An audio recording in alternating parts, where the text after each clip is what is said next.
नमस्कार दोस्तों, स्वागत है आप सबका भद्र आईएएस एकेडमी में। आज का डेट है 7th of September 2022 and Delhi के करंट अफेयर्स के हमारे सोर्सेज यहाँ पर Assam Tribune and different other national dailies को हम लोग यहाँ पे फोकस करेंगे। इस पूरे पीडीएफ का लिंक नीचे डिस्क्रिप्शन सेशन में आपको बिल्कुल ही लगा दिया जाएगा और आप उस डिस्क्रिप्शन सेशन में जाकर सीधा इसको डाउनलोड भी कर सकते हैं। चलिए आज के इस सेशन में सबसे पहला यहाँ पे रिपोर्ट देख लेते हैं, गुणोत्सव रिपोर्ट के रिलेटेड। एज सच हम लोगों ने कल भी इसके बारे में डिस्कस किया था ना, याद है आपको?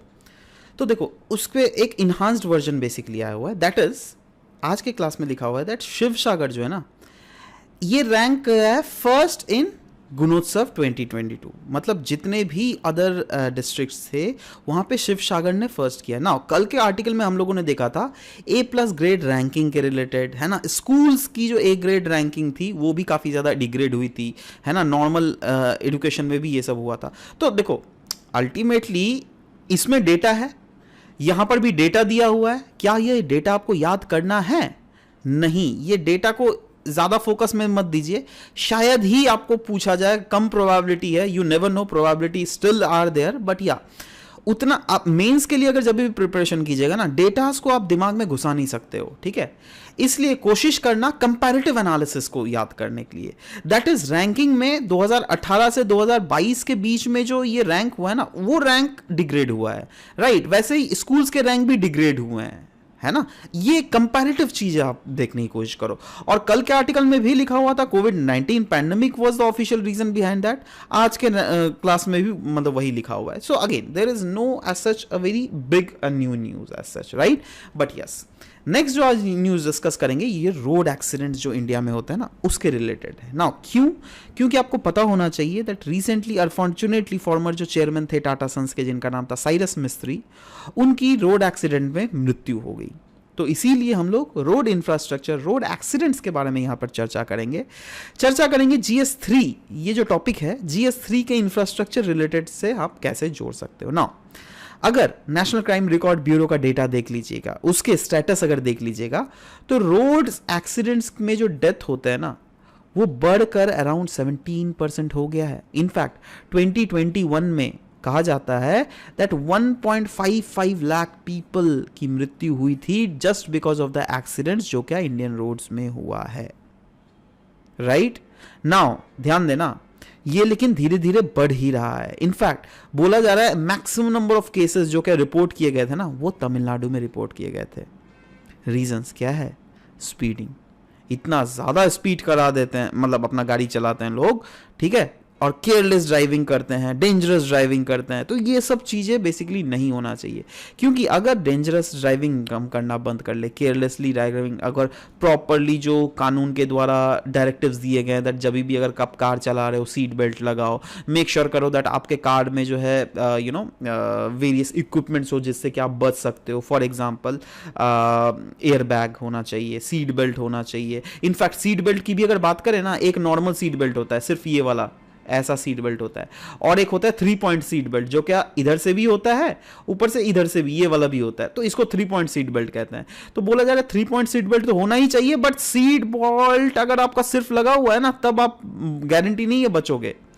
आप सीट बेल्ट के साथ साथ जो है ये जो बलून होता है ना, जिसको हम लोग कहते हैं एयर बैग, ये भी होना चाहिए। बहुत समय तो लोग समझते हैं अरे भाई चलो सीट बेल्ट नहीं लगाएंगे, इस बलून से बच जाएंगे, बट ऐसे बहुत केसेस देखे गए हैं दैट अगर एयर बैग का डिप्लॉयमेंट किया गया तो मोर्टालिटी दैट इज मृत्यु जो है 63% से घट सकती है। क्यों होती है पता है? देखो अगर सोचो ये आपका कार है, ठीक है, आपका कार है ना। अब आप इस डायरेक्शन में जा रहे हो कार से, तो जैसे क्या होता है ना, कार अचानक से बहुत स्पीड से मूव कर रहा है। अब सोचो दूसरे कार से टकरा गया, तो अचानक से कार के तो मूवमेंट के साथ साथ आपका भी शरीर भी तो उसी स्पीड से मूव कर रहा है ना। से for example car 100 kilometre per hour से चल रहा है, तो आपका शरीर भी तो 100 किलोमीटर पर आवर से मूव कर रहा है। अचानक से कार तो रुक जाएगा एक्सीडेंट करके, बट आपका शरीर अचानक से नहीं रुकता है।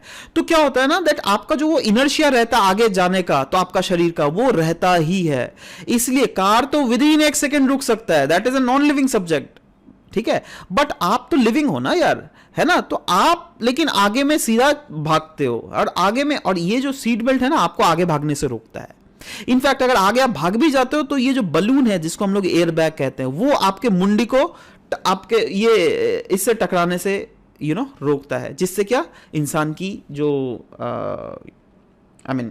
जान है वो बच जाती है ना। सवाल ये भी होता है that what should be done, क्या क्या हमें करना चाहिए अगर रोड एक्सीडेंट से बचना चाहिए। तो देखो, पहले तो इफेक्टिव रोड सेफ्टी पॉलिसीज को सरकार को लाना ही पड़ेगा। इनफैक्ट पता है, पॉलिसीज लाने से कुछ नहीं है सर, बहुत पॉलिसी है भाई। अवेयरनेस लोगों तक फैलाना पड़ेगा। लोगों को पता ही नहीं है सीट बेल्ट लगाने का और एयर बैग होने का फायदा क्या है। अब लोग बोलते हैं दैट मेरा एक्सीडेंट नहीं होगा। अरे भाई, एक्सीडेंट क्या बोल के होता है क्या दैट हाँ हम कल एक्सीडेंट होने वाला है तुम्हारा, तुम पहले से सीट बेल्ट और एयर बैग लगा लो। ऐसे थोड़ा ना बोल के होगा एक्सीडेंट।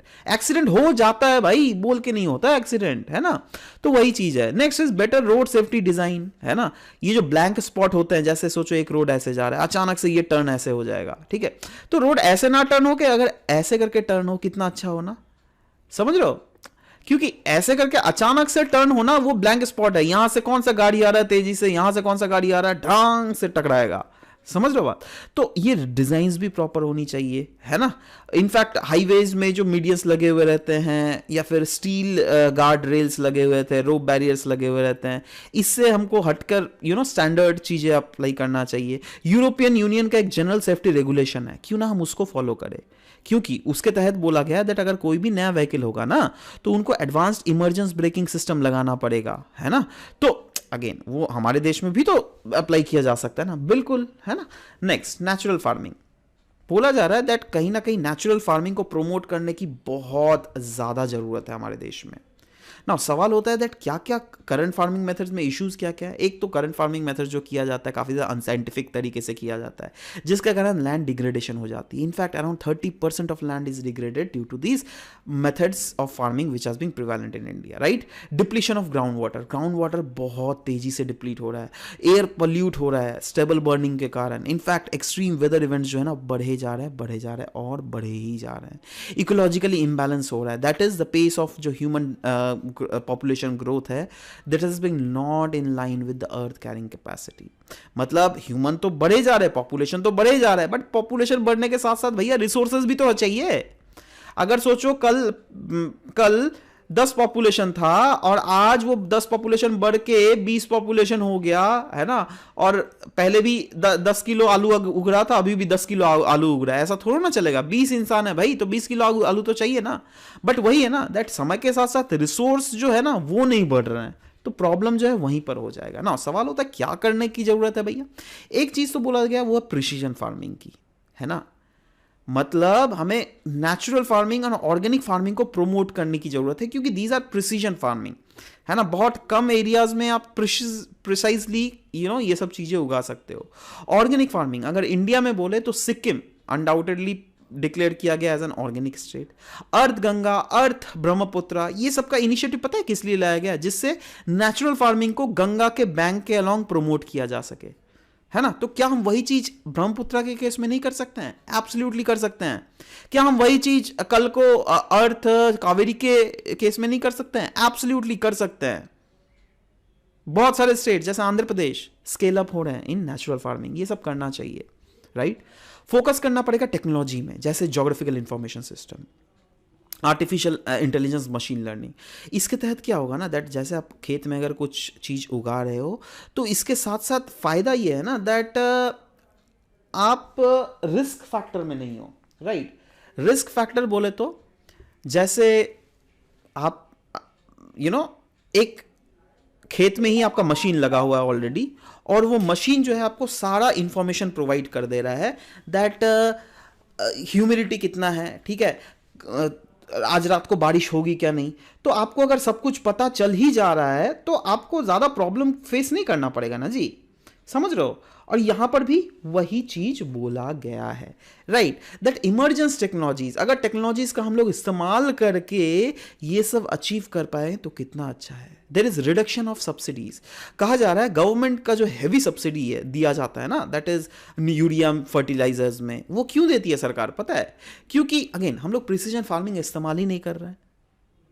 अब सरकार भी उतना प्रॉपर्ली रेगुलेट नहीं कर पाती है, तो सरकार सोचती है चलो भाई यूरिया में डिस्काउंट दे देते हैं, सब्सिडी दे देते हैं, जिससे किसानों को सस्ते दामों में चीज़ें मिले। अरे भाई किसानों को तो सस्ते दामों में चीज़ें मिल जाएंगी, बट जहाँ चीज़ें सस्ता हो जाएगी ना, तो उसका यूटिलाइजेशन जो है ना केयरलेस तरीके से लोग करना स्टार्ट कर देते हैं।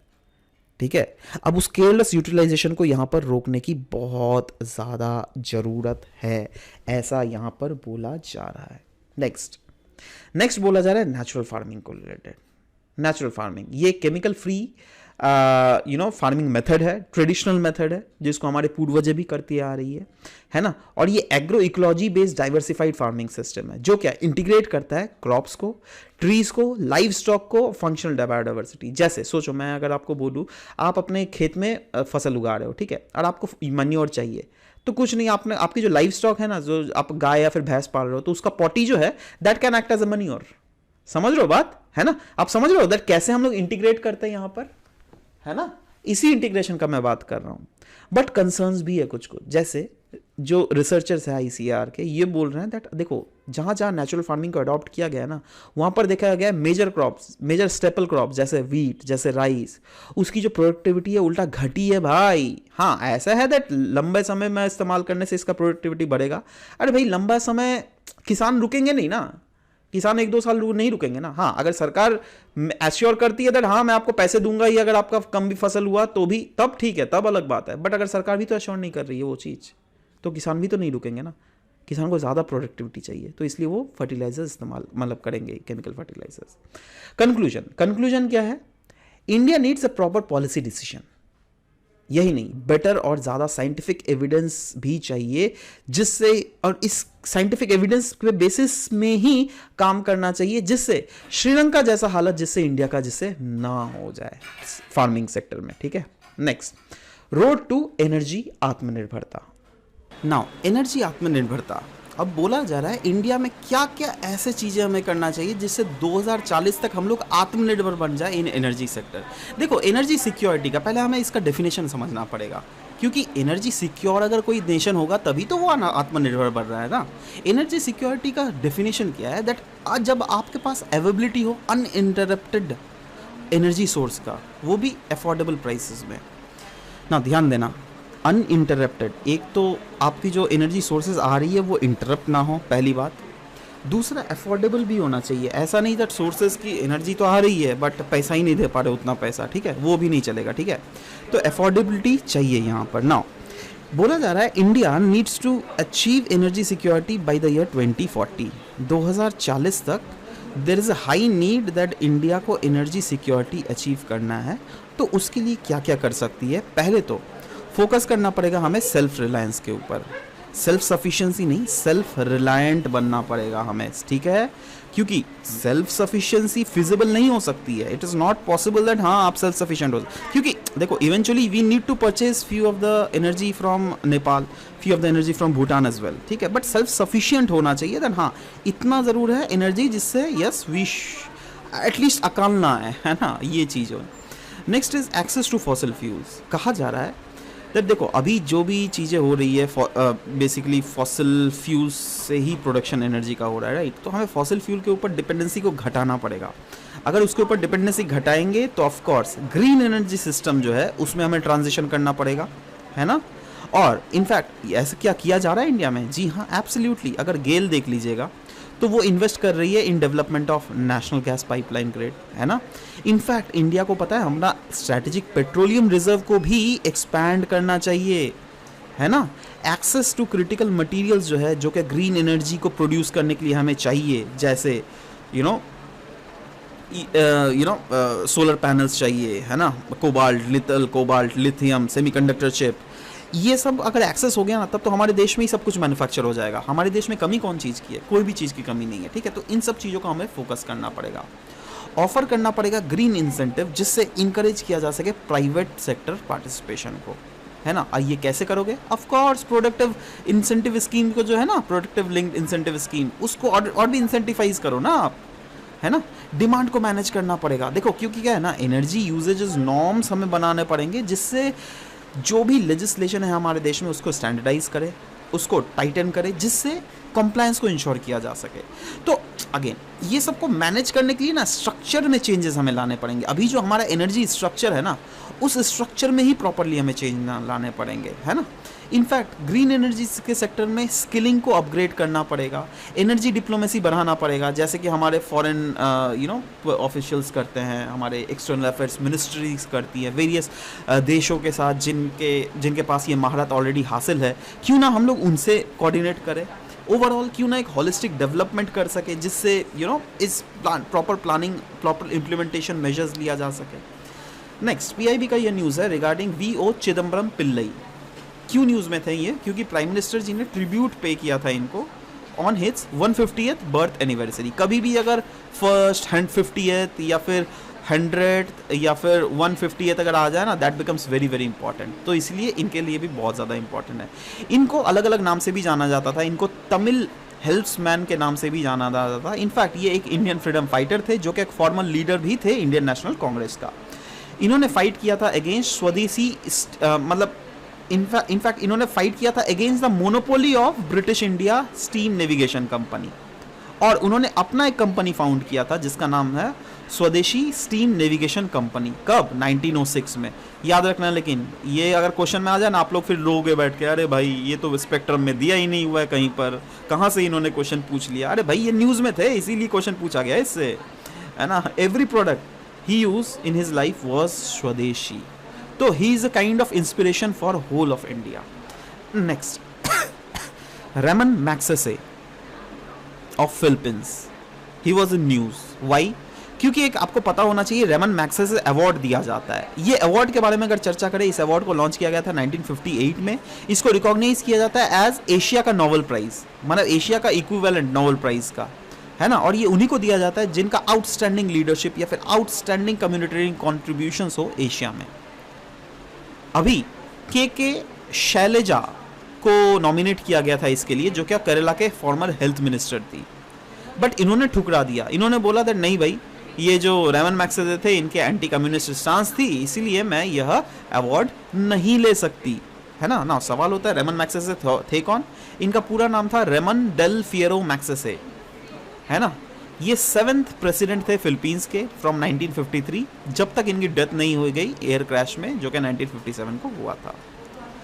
प्रिवेंटिव डिटेंशन इन 2021 कहा जा रहा है, प्रिवेंटिव डिटेंशन के केसेस जो है वो बढ़े हैं, उल्टा 27.7% तक बढ़े हैं compare to the year before. और ये सारे स्टैटिस्टिक्स मैं नेशनल क्राइम रिकॉर्ड ब्यूरो के डेटा के आधार पर बोल रहा हूँ। नाउ क्या बोला गया है? While the number of persons placed under preventive detention saw an increase in the year, इतना तो सवाल होता है that ठीक है, नंबर जो लोगों को प्रिवेंटिव डिटेंशन के अंडर अरेस्ट किया गया है उसकी संख्या बढ़ी है। प्रिवेंटिव डिटेंशन मतलब समझते हो, मतलब लोगों ने क्राइम नहीं किया है, बट ऐसा अनुमान लगाया जा रहा है दैट वो शायद क्राइम करेगा वो बंदा, मतलब हमारे इंटेलिजेंस रिपोर्ट्स के आधार पर, तो उसको पहले ही अरेस्ट कर दिया जाता है जिससे वो क्राइम हो ही ना, समझ रहे हो, वो हुआ प्रिवेंटिव डिटेंशन। अब बोला गया दैट 2021 में प्रिवेंटिव डिटेंशन के केसेस उल्टा बढ़े हैं, किसके कंटेक्स्ट में? नेशनल सिक्योरिटी के इंस्टांस में, है ना। तो बोला है नेशनल सिक्योरिटी का हवाला देकर लोगों को ज़्यादा अरेस्ट किया गया है। नाउ कौन कौन प्रिवेंटिव डिटेंशन कैसे कैसे हुआ है? ऑफकोर्स गुंडा एक्ट को यूज़ किया गया है इसके लिए, prevention of illicit traffic of narcotic drugs and psychotropic substance act of 1988 का इस्तेमाल किया गया है। अदर डिटेंशन एक्ट्स ऑफ बहुत डिफरेंट अदर डिटेंशन एक्ट्स भी है, उनका इस्तेमाल किया गया है। और सेक्शन 151 जो है ना criminal code of criminal process का, उसके तहत पुलिस को इतना एम्पावर मिल जाता है दैट वो कोई भी प्रिवेंटिव अरेस्ट कर सकता है अगर पुलिस को लगे दैट ये अगर अरेस्ट अगर हमने अब पहले ही कर लिया तो आने वाले समय में कॉग्निसेबल ऑफेंस रुक सकता है। देखो ऑफेंस दो टाइप के होते हैं, एक होता है कॉग्निसेबल जो कि आप यहाँ पे पढ़ रहे हैं, एक होता है नॉन कॉग्निसेबल।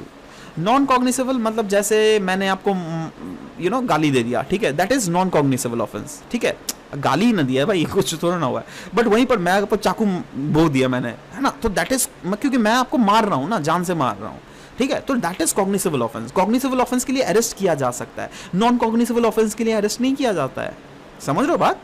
तो यहाँ पे वही चीज बोला गया दैट पुलिस अगर चाहे तो प्रिवेंटिव डिटेंशन कर सकती है अगर पुलिस को लगे दैट कोई भी एक्ट जो है वो कॉग्निसेबल ऑफेंस में कन्वर्ट हो कर सकता है, दैट इज जिसमें अरेस्ट किया जा सकता है। और डिटेंशन को एक्सटेंड भी किया जा सकता है 24 आवर्स से ज़्यादा if under any other provisions of the code. मतलब जो सीआरपीसी में जो प्रोविजंस दिए हैं उतना भीतर में हम लोग को घुसने की ज़रूरत नहीं है ना।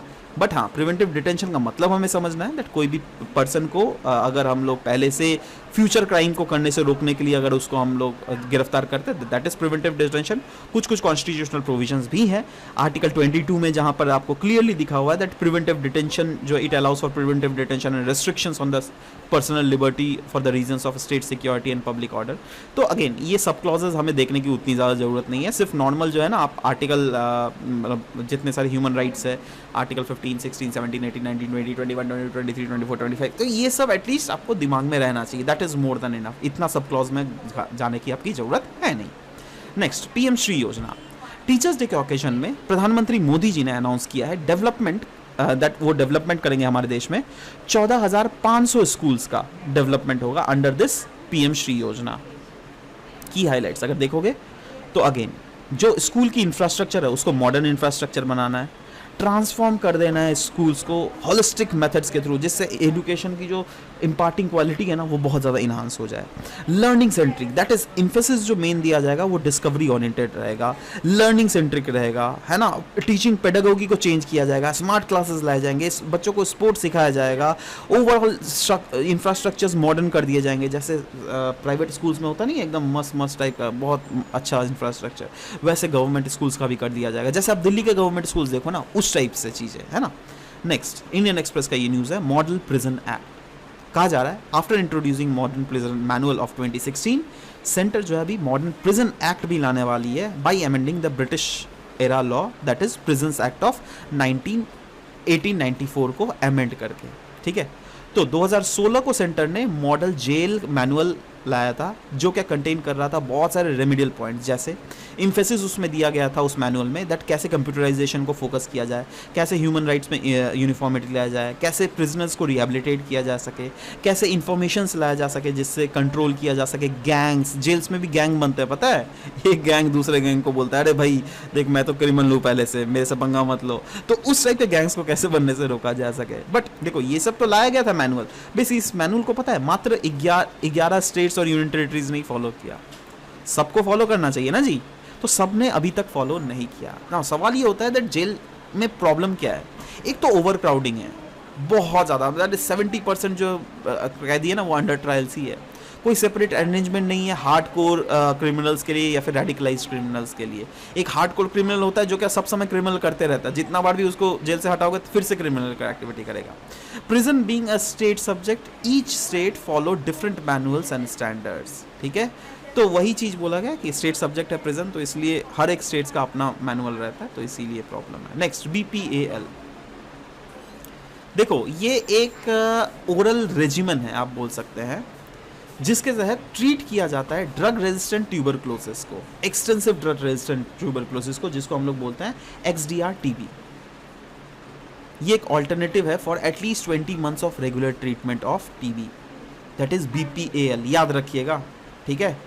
ये एक nano urea fast track short anti tuberculosis treatment है, जिसके तहत कहा जा रहा है 84 से 94% ऑफ TB पेशेंट्स जो है ना उनको ग्लोबल इसको अप्रूवल मिला हुआ है, ठीक है। दैट इज उनसे उनको फायदा हुआ है। इनफैक्ट ये किसके द्वारा लाया गया BPAL? TB अलायंस, जो कि एक non for profit product development partnership के तहत, ठीक है। TB के बारे में अगर बात करें तो ये एक इन्फेक्शियस बैक्टीरियल डिजीज है जो क्या बैसिलस माइक्रोबैक्टीरियम ट्यूबरक्लोसिस के द्वारा किया जाता है। करंटली BCG जो है इसके खिलाफ एकमात्र एक वैक्सीन है, बट WHO के अनुसार इंडिया वर्ल्ड का लार्जेस्ट ट्यूबरक्लोसिस एपिडेमिक है। इनफैक्ट 2020 में ही अगर देख लीजिएगा इंडिया में 26% ऑफ द इंसिडेंट जो है वो अक्रॉस द ग्लोब जो TB के केसेस थे ना उसमें 26% इंडिया से ही थे। Next, ISRO inflatable aerodynamic D accelerator. Recently ISRO ने सक्सेसफुली इस टेक्नोलॉजी को टेस्ट किया गया है जिसका नाम है inflatable aerodynamics D accelerator technology, IAD technology. और कहा जा रहा है इसको अगर एक्चुअली कमर्शियल बेसिस में हम लॉन्च कर देना आने वाले समय में ये कॉस्ट इफेक्टिव रिकवरी हम कर सकते हैं रॉकेट्स स्टेजेस का। इनफैक्ट स्पेस टेक्नोलॉजी के GS3 के स्पेस टेक्नोलॉजी इस टॉपिक से आप इसको रिलेट कर सकते हैं। ये डिज़ाइन किया गया, डेवलप किया जा गया और सक्सेसफुली टेस्ट फ्लो भी किया गया बाई इसरो का विक्रम साराभाई स्पेस सेंटर के द्वारा। ये सक्सेसफुली टेस्ट किया गया रोहिणी 3 मॉड्यूल में, है ना। रोहिणी 3 मॉड्यूल में यूजुअली जितने भी हमारे साइंटिस्ट कोई भी नए टेक्नोलॉजीज बनाते हैं ना, वो सब इसी के द्वारा, इसी में टेस्ट किया जाता है, रोहिणी 3 मॉड्यूल में, 300 मॉड्यूल में, ठीक है।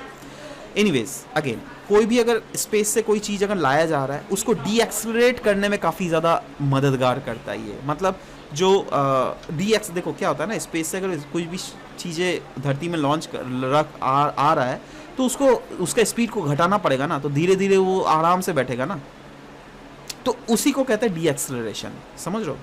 अब ये टेक्नोलॉजी के तहत हम लोग कोई भी ऑब्जेक्ट, कोई भी स्पेसशिप को हम लोग डीएक्सलरेट करके आराम से उसको नीचे में लॉन्च मतलब पा सकते हैं, ठीक है। इसको सिस्टमेटिकली बनाया गया है जिससे वेलोसिटी को रिड्यूस किया जा सके। आपको डीएक्सलरेशन का मतलब क्या होता है भाई, वेलोसिटी को रिड्यूस ही तो करना है ना, जिससे एरोडायनामिक ड्रैग ज़्यादा ना हो, जिससे हवा में ही वो जल ना जाए, है ना। IAD has huge potential in variety of space applications, है ना। वो तो आप समझ ही गए होंगे दैट अगर डीएक्सलरेट करना मतलब क्या, ऑफ कोर्स कोई भी पेलोड जो लैंड कर रहा है आराम से धरती में लैंड कर सकता है। तो अब अगर धरती में लैंड करेगा, तो कल को अगर हम लोग कोई मार्स या फिर वीनस में उस चीज़ को, कोई भी प्रोजेक्ट को लॉन्च करे, तो वहाँ पर भी आराम से हम लोग लैंड नहीं करवा सकते हैं जी, एब्सोल्युटली, है ना। हमारा चंद्रयान 2 जो मिशन है वो क्यों वहाँ पर मेन मतलब 100% सक्सेसफुल क्यों नहीं हुआ था, क्योंकि क्रैश लैंडिंग हुआ था ना वहाँ पर। अगर सॉफ्ट लैंडिंग होता तो वो आराम से सक्सेसफुल होता क्या नहीं, है ना। तो ये वाली टेक्नोलॉजी अगर हमारे पास रहती, IAD that is inflatable aerodynamic decelerator, तो क्या वो अनसक्सेसफुल होता? नहीं, राइट, सक्सेसफुल ही होता। तो वही चीज़ बताया गया। एनीवेज आ जाते हैं एमसीक्यूज में दोस्तों। कल का एमसीक्यू पूछा गया था जिसमें दोनों के दोनों ऑप्शंस बिल्कुल सही थे और सभी ने आंसर भी सही दिया, तो सी वॉज द करेक्ट आंसर। देख लीजिएगा, सब लोगों ने ही सही आंसर दिया था जहाँ तक मैंने देखा था। एनीवेज आज का आंसर मैं एक्सपेक्ट कर रहा हूँ आप लोग सभी आंसर नीचे कमेंट सेक्शन में लिखिएगा। सबसे पहला क्वेश्चन है, PM श्री योजना इसको लॉन्च किया गया था किस सेक्टर के लिए? एग्रीकल्चर, माइनिंग रेगुलेशन के लिए, टूरिज्म डेवलपमेंट के लिए, या फिर स्कूल अपग्रेडेशन के लिए? नीचे कमेंट सेक्शन में लिखिए, I will be waiting for your answer to come up. दूसरा क्वेश्चन है, consider the following statement regarding VO Chidambaram Pillai. He was also known as Kappalottiya Tamizhan, that is Tamil helmsman. दूसरा स्टेटमेंट है, he also founded Swadeshi steam navigation company, कब? 1906 में, जिससे compete किया जा सके against the monopoly of British India steam navigation company. आपको बताना है इनमें से कौन सा करेक्ट है, 1 only, 2 only, both 1 and 2, neither 1 nor 2. This was all about the discussion for today's class, guys. We'll be waiting for your answer to come up in the next very session. Till then, bye bye, take care, and thank you guys. Thank you for listening to the whole video. Thank you very much.